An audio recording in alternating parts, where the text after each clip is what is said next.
Wednesday evening, everyone. It's 21 News Chief Meteorologist Eric Wilhelm here with Weather for Weather Geeks. We're going to take a geeky look at the statistics for the month of August and for meteorological summer in this video. We'll look ahead towards the upcoming weekend as well. Everybody interested in the forecast at this time of the year, of course, with the Canfield Fair and Labor Day weekend coming up.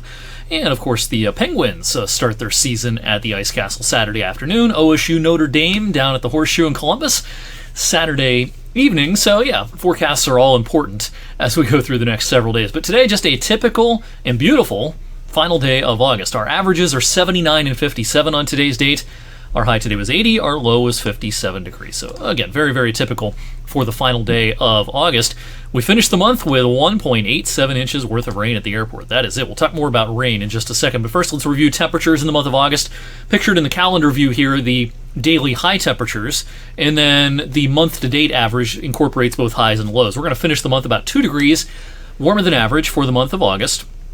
And it was kind of a streaky month in terms of high temperatures. We had a long stretch of heat at the beginning of the month, followed by about a week worth of cool weather, compared to average anyway, right around the middle of the month. And then it got pretty warm again, starting around the 18th and 19th. So yeah, we had a few streaks of warmer than average temperatures and cooler than average temperatures as well. But the bigger story was the rain or lack thereof in some parts of our area, including where we get our official weather records here at the Youngstown Warren Airport in Vienna. 1.87 is 1.61 inches below the average for the month of August, and again, stands in stark contrast to last August. In 2021, we had the wettest August on record by far, and so this year was quite a bit different. When we look at regional rainfall totals in the month of August, kind of between, say, Route 30 and the I-80 corridor in Ohio. That was kind of our driest zone overall, although it got pretty dry in far northern Mercer. But then a wet zone, Sharon, Hermitage, Mercer, down towards New Wilmington, the Newcastle area. Some places around here in that zone have picked up 7 to 8 inches worth of rain in August, where again, at the airport, it was just under 2 inches. And around the Canfield area, heading down towards Salem, Damascus, over towards Washingtonville, Latonia, Columbiana. Yeah, pretty slim pickings in terms of rain in the month of August. Now, when we rewind and take a look at the season, and again, we're calling summer June, July, and August the meteorological or climatological seasons. Summer of 2022 will go into the record books as warmer than average to the tune of 1.4 degrees. Now, compared to the average, August was the warmest month of the summer season. June was the coolest compared to average of the 3 months, but all three were warmer than the average. Both the highs and the lows were warmer than the average, but actually the highs were more significantly above average than the lows this season. That's kind of a change to last year. Makes sense, doesn't it? If you have a dry ground, dry surface, you have lower humidity values, lower dew points this summer compared to last summer, and so more of the sun's energy can be devoted to heating the ground rather than evaporating moisture near the ground. And the more sun's energy that heats the ground, the warmer the air just above the ground will get.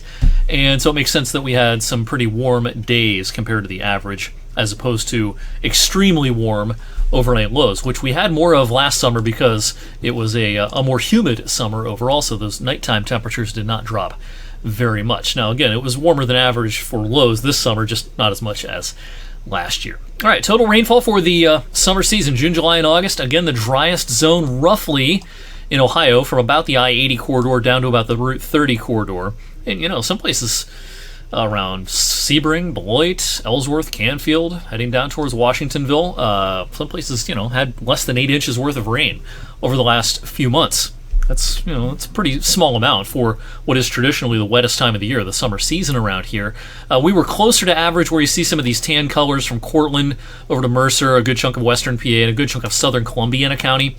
Did a little bit better in the summer season in terms of total rainfall. All right, backing up and taking a look at temperatures compared to recent years. This was the 7th consecutive warmer than average summer season. And actually, I think the statistic is 14 of the last 18 summers have been warmer than the average. Ever since we had a 3-summer stretch where temperatures were close to or a little bit below average, 2013, 14, 15, yeah, it's been consistently warmer than average ever since.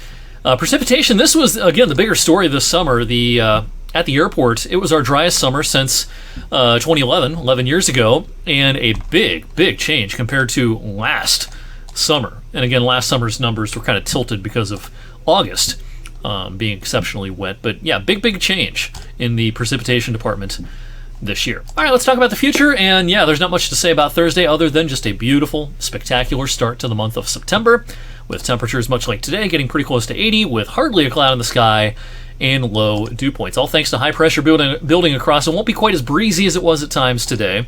So a calm and beautiful Thursday, followed by a veil of high clouds with a warm front pushing in on Friday. Now, this is going to be a pretty warm day Friday. We'll get into the mid-80s. The dew points won't be that high just yet during the daylight hours Friday, but they'll really creep up towards sunset into the overnight hours, and it will be a muggy Labor Day weekend. And with the warmth and humidity building and a weak upper-level disturbance pivoting through, I have inserted a small chance of a pop-up shower or storm in our Saturday afternoon forecast. Now, am I expecting a washout? No. If you're planning on going to the fair Saturday, if you're heading to YSU to the Penguins game versus Duquesne, I would not cancel those plans at this point. But I do think we have to allow for the possibility of a straggler. No severe weather probably, but a pop-up shower or storm Saturday afternoon. Kind of a similar forecast for the rest of the holiday weekend, with the possibility of a mostly afternoon, spotty or stray shower or storm again Sunday and Monday. And the same holds true actually through the first couple of days beyond the holiday weekend. All right, as you probably know, the tropical Atlantic has been remarkably quiet. We're at the end of August. We're getting pretty close to the climatological peak of tropical season in the Atlantic Basin, which is usually around September 10th and 11th. But it's been very quiet, unlike the Western Pacific, which has a monster super typhoon out in the Western Pacific, just south of Japan. I'm going to try to pronounce this Hinamnor, I think, or Hinamnor. Not sure which is correct. But anyway, this is way out, just east of China in the Western Pacific Ocean. And this guy's going to be a problem for some of these island chains for a couple of days before getting the boot off to the east. But yeah, pretty impressive satellite presentation, certainly. Classic buzzsaw look to this. Concentric eye and very impressive presentation with this. Eventually heads off to the east, and it's kind of funny to think about this, but a lot of times recurving typhoons in the Western Pacific Basin have downstream impacts, and it's possible that this typhoon just east of China may indirectly impact the weather patterns in our neck of the woods in a couple of weeks by mid-September. Sometimes recurving typhoons will amplify ridges and troughs from Alaska through North America, and depending on how the timing of this works out, it could pump up a ridge over the east, it could knock a trough into the eastern U.S. right around mid-September. So that's a low confidence forecast in the medium range, but I suspect there will be some impacts to the northern hemisphere weather patterns as we go into the middle of September, thanks to this thing recurving across the Pacific Ocean. Coming up on Thursday's Weather for Weather Geeks, we'll take a look at the September forecast, talk about some meteorological fall statistics, and of course an update on that all-important weekend forecast. So hope to see you then. In the meantime, thanks for watching tonight, and have a great rest of your Wednesday night.